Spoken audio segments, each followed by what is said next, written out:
आए बनाएं चना मेरेया की चाट।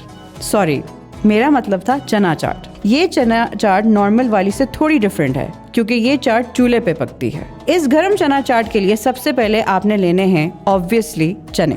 इनको पहले से बॉईल करके रख लें ताकि टाइम ज़ाया ना हो और आप ज़्यादा से ज़्यादा खा सकें। साथ काट लें प्याज, टमाटर, हरी मिर्ची और हरा धनिया और इसको रख दें साइड पे। इतनी ही देर में थोड़ी सी इमली को पानी में डूब के रख दें जैसे तुम उसके प्यार में डूब गए थे। साथ ही थोड़ा सा कड़ी पत्ता बाहर से तोड़ लें और इसकी खुशबू एंजॉय करें, लेकिन इतनी भी नहीं। अब कुकिंग की बारी आ गई। अपनी पतीली में थोड़ा सा ऑयल गरम करें, इसमें ऐड करें थोड़ा सा जीरा और इसको तल लें। जब जीरा आपके रिश्तेदारों की तरह जलने के करीब हो तो इसको मजीद तड़पाएं और कड़ी पत्ता ऐड करें। साथ ही चॉप हुई हुई प्याज, टमाटर, मिर्चें और धनिया भी ऐड कर दें।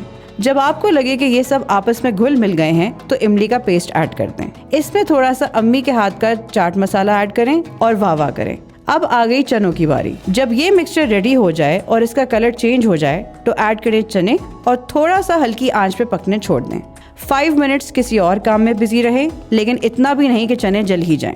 पानी जब खुश्क हो जाए तो एक दफ़ा अच्छी तरह इसको मिक्स करें ताकि आपकी चाट की क्लास इकोनॉमी से बिजनेस हो जाए। डिश में निकालें और सर्व करने से पहले थोड़ा सजा लें। ना भी सजाएं तो कोई बात नहीं, रिश्ता फिर भी आ जाएगा आपका। और ये रही आपकी गरम चना चाट, स्पाइसी, सिंपल और टेस्टी।